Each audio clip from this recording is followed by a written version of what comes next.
আমরা তারেক রহমান এবং বিএনপির কাছে জানতে চাই, মৌলবাদীদের নিয়ে আপনাদের এত চিন্তা, দক্ষিণপন্থীদের নিয়ে আপনাদের এত চিন্তা, ইসলামপন্থীদের নিয়ে আপনাদের এত চিন্তা, খুনিদেরকে নিয়ে আপনাদের এত চিন্তা নয় কেন? গত 1 বছরে আপনাদের কর্মীরা একজন আরেকজন 100 জনের বেশি কর্মীকে তারা খুন করে ফেলেছে। আমরা জানতে চাই, চাঁদাবাজদের নিয়ে আপনাদের এত চিন্তা নয় কেন? সুরদের নিয়ে আপনাদের এত চিন্তা নয় কেন? আপনাদের কর্মীরা বালু চুরি করে, সিলেটের পাথর চুরি করে। সুতরাং আপনারা মৌলবাদদের নিয়ে চিন্তা করতে হবে না, ইসলামী রাজনীতি নিয়ে চিন্তা করতে হবে না, চোর ডাকাত সন্ত্রাসদের নিয়ে চিন্তা করেন।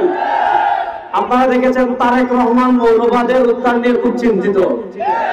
আপনারা দেখেছেন বিএনপির মির্জা ফখরুল ইসলাম আলমগীর সাহেব দক্ষিণপন্থীদের উত্থান নিয়ে অনেক চিন্তিত। আপনারা দেখেছেন বিএনপির আরেক পাগলা আছে ফজলু। আমরা বলি এর জন্য দ্রুত ইনজেকশনের ব্যবস্থা করেন। আওয়ামী লীগের টাকলা মুরাদ যেভাবে এই দেশে থাকতে পারে নাই, বিএনপি ফজলু যদি আলেমদেরকে নিয়ে বাড়াবাড়ি করে, আলেমরা তার দীপ্ত জবাব দেওয়ার জন্য 24 ঘন্টা প্রস্তুত আছেন। আমরা তারেক রহমান এবং বিএনপির কাছে জানতে চাই, মৌলবাদীদের নিয়ে আপনাদের এত চিন্তা, দক্ষিণপন্থীদের নিয়ে আপনাদের এত চিন্তা, ইসলামপন্থীদের নিয়ে আপনাদের এত চিন্তা, খুনিদেরকে নিয়ে আপনাদের এত চিন্তা নয় কেন? গত 1 বছরে আপনাদের কর্মীরা একজন আরেকজন 100 জনের বেশি কর্মীকে তারা খুন করে ফেলেছে।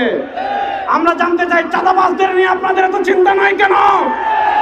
সুরদের নিয়ে আপনাদের এত চিন্তা নয় কেন? আপনাদের কর্মীরা বালু চুরি করে, সিলেটের পাথর চুরি করে। সুতরাং আপনারা মৌলবাদদের নিয়ে চিন্তা করতে হবে না, ইসলামী রাজনীতি নিয়ে চিন্তা করতে হবে না, চোর ডাকাত সন্ত্রাসদের নিয়ে চিন্তা করেন। 2 নম্বর আরেকটা কথা বলবো, 2024 সালের জুলাই আগস্টের গণবিপ্লবের মাধ্যমে আমরা ভারতের আধিপত্যবাদকে পরাজিত করেছি। বাংলাদেশে যদি বাম রাজনীতির নামে কেউ ভারতের দালালি করে, সেই ভারতের দালালদের হাত ভেঙে দেওয়ার জন্য প্রস্তুত আছেন। আপনারা দেখেছেন আমাদের বাংলাদেশের বরেণ্য 2 জন শিক্ষাবিদ, ডক্টর সরওয়ার এবং ডক্টর আসিফ মাহতাব উৎস, তারা এই উম্মার অতন্ত্র প্রহরী, বাংলাদেশের সভ্যতার অন্যতম পাহারাদার।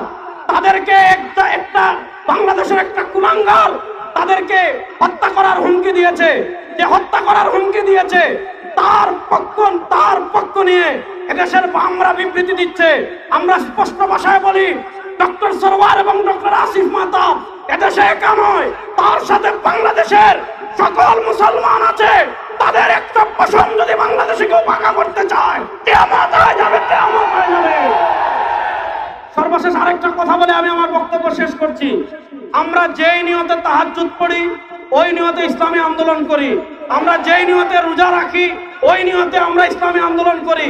যেই নিয়তে নামাজ পড়ি, ওই নিয়তে ইসলামী আন্দোলন করি। আমরা আদর্শের রাজনীতি করি।